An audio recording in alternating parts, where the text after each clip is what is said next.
Halo, selamat datang. Hari ini kita akan coba membedah sesuatu yang sepertinya abstrak, tapi sebetulnya sangat fundamental dalam hidup kita, yaitu kepercayaan. Kita nggak akan bahas ini sebagai sebuah kebajikan yang ngawang-ngawang ya, tapi sebagai sebuah kompetensi. Sesuatu yang ternyata bisa diukur, bisa dipelajari, dan bahkan bisa kita rekayasa. Yuk kita bedah bareng-bareng anatominya. Coba deh, pernah nggak Anda kepikiran sebetulnya berapa sih harga dari sebuah kepercayaan? Kita kan sering ya menganggapnya sebagai soft skill, sesuatu yang ya bagus sih kalau punya, tapi kayaknya susah banget diukur. Tapi ternyata kepercayaan itu punya dampak finansial yang sangat nyata dan bisa dihitung loh dalam setiap interaksi kita. Mau itu di bisnis, mau di kehidupan pribadi. Nah, ini dia jawabannya. Setiap kali kepercayaan itu rendah, kita semua tanpa sadar membayar yang namanya pajak kepercayaan rendah. Proses jadi super lambat, biaya jadi bengkak, terus muncul deh lapisan-lapisan birokrasi yang ribet cuma buat saling mengawasi. Sebaliknya, waktu kepercayaannya tinggi, kita semua menikmati dividen kepercayaan tinggi. Segalanya jadi lebih cepat, jauh lebih murah, dan inovasi bisa tumbuh subur. Bayangin aja deh, di sebuah tim yang saling percaya, ide-ide tuh bisa ngalir bebas tanpa ada rasa takut dihakimi, dan keputusan bisa diambil set-set-set-set. Nah, itulah dividennya. Jadi poinnya adalah, kepercayaan itu bukan cuma hiasan. Dia adalah mesin penggerak ekonomi. Oke, mari kita gali lebih dalam lagi. Ternyata, seperti yang saya bilang tadi, kepercayaan itu bukan cuma perasaan. Bukan cuma feeling.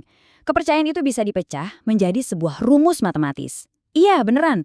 Sebuah persamaan yang presisi banget untuk mengukur tingkat kelayakan seseorang untuk dipercaya. Keren kan? Rumus ini datang dari sebuah buku yang luar biasa. Judulnya The Trusted Advisor. Dan ini bukan cuma teori ngawang-ngawang ya. Ini beneran sebuah alat diagnostik yang super ampuh buat kita ngaca, buat kita lihat di mana sih kekuatan dan kelemahan kita dalam membangun kepercayaan sama orang lain.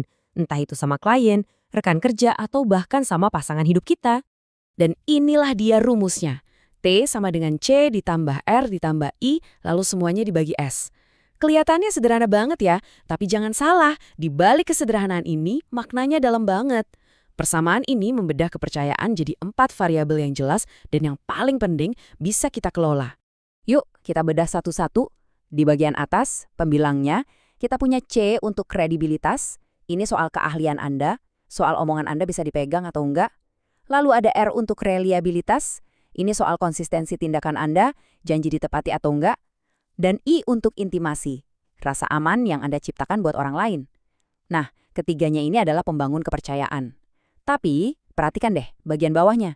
Si pembagi, S, untuk orientasi diri, alias seberapa fokus Anda sama kepentingan pribadi. Variabel inilah yang paling bahaya. Semakin besar nilai S Anda, semakin kecil tingkat kepercayaan orang lain. Nggak peduli setinggi apapun kredibilitas, reliabilitas, dan intimasi Anda. Orientasi diri ini adalah pembunuh utama kepercayaan. Dia bisa menghancurkan semuanya. Nah, yang bikin merinding dari semua ini adalah gimana rumus super modern ini ternyata selaras banget sama kearifan kuno. Kutipan dari Imam Ali bin Abi Thalib ini kan nusuk banget ya. Ini menegaskan kalau integritas sejati, kepercayaan sejati, itu diujinya bukan pas semua aman-aman aja, tapi justru saat kejujuran itu merugikan kita. Disitulah ujian pamungkas untuk menekan variabel S, si ego atau orientasi diri kita. Jadi, terus gimana dong cara praktisnya buat membangun kepercayaan? Gimana cara kita naikin C, R, dan I sambil nurunin S? Nah, jawabannya ada pada 9 pilar integritas. Anggap aja ini blueprintnya. Hari ini kita akan bahas 3 pilar yang paling fundamental sebagai contoh. Pilar pertama, jujur. Analoginya ini brilian banget.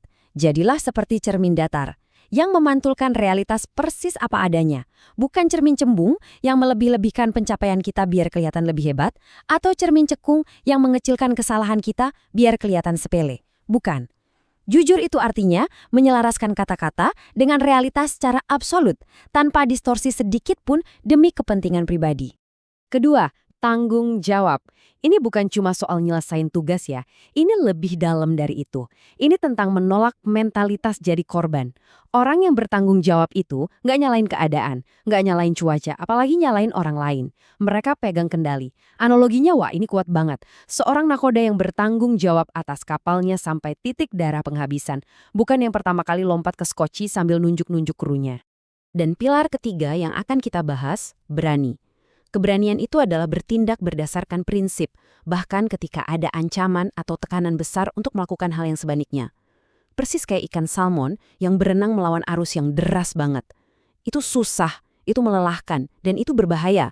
Tapi dia tetap melakukannya bukan karena itu mudah, tapi karena itu adalah tujuannya. Integritas tanpa keberanian itu ya cuma teori di atas kertas. Oke, teori sama analogi ini kedengarannya hebat ya. Tapi gimana wujudnya waktu diuji dalam tekanan dunia nyata yang gila-gilaan? Nah sekarang mari kita lihat sebuah studi kasus yang menunjukkan gimana prinsip-prinsip ini bekerja saat taruhannya benar-benar tinggi. Kisah ini datang dari salah satu bapak pendiri bangsa kita, Muhammad Hatta. Ceritanya, waktu itu beliau harus membuat sebuah kebijakan nasional yang sangat sulit dan pastinya nggak populer yang dikenal sebagai sanering. Secara harfiah itu artinya pemotongan nilai mata uang buat mengatasi inflasi yang parah banget waktu itu. Coba bayangin skenarionya. Istri Bung Hatta, Ibu Rahmi, dengan susah payah nabung sedikit demi sedikit buat beli mesin jahit impiannya. Di saat yang bersamaan, Bung Hatta sebagai wakil presiden merencanakan kebijakan super rahasia ini. Beliau jaga rahasia negara itu rapat-rapat, bahkan dari orang terdekatnya, istrinya sendiri. Hasilnya, saat kebijakan diumumkan, nilai tabungan istrinya langsung anjlok. Mesin jahit yang udah di depan mata itu jadi tak terjangkau lagi. Ini bukan cuma contoh ekstrim dari orientasi diri yang rendah ya, tapi ini juga manifestasi nyata dari pilar-pilar yang tadi kita bahas. Kejujuran pada sumpahnya sebagai pejabat negara, tanggung jawab pada nasib ekonomi bangsa, dan keberanian untuk mengambil keputusan yang menyakitkan, bahkan untuk keluarganya sendiri. Dan inilah pembenaran dari Bung Hatta. Tegas dan mungkin terdengar dingin. Pernyataan ini secara sempurna menggambarkan apa artinya punya orientasi diri yang mendekati nol. Kepentingan yang lebih besar, kepentingan negara, harus diutamakan. Bahkan jika itu berarti mengorbankan kenyamanan dan kebahagiaan orang yang paling kita cintai. Jadi, inilah kesimpulan utama dari semua pembahasan kita. Mari kita berhenti melihat kepercayaan sebagai sesuatu yang lembut, yang soft, yang tidak terdefinisi. Bukan, kepercayaan adalah sebuah kompetensi yang konkret, yang punya struktur dan aturan yang jelas.